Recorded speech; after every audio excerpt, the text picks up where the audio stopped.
আজকে ঈদের দ্বিতীয় দিন আমরা চলে আসলাম মহামায়া লেকের পাড়ে। খুবই সুন্দর জল, বর্ধমান একটি জায়গা। আমি এবং আমার বড় ভাই শাকিব হোসেন আমরা দুজনে আসলাম। পাবি যাবো এখন আর এখানে এখানে আরো দেখতেছেন হাজার হাজার পর্যটক শুধু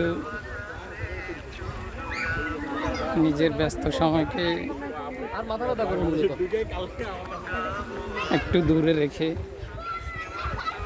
সুন্দর কিছু সময় কাটানোর জন্য সবাই এসেছে। হ্যাঁ, আমরা এখন যাব এই স্রোতের পানিতে পা ভিজাতে। এখান দিয়ে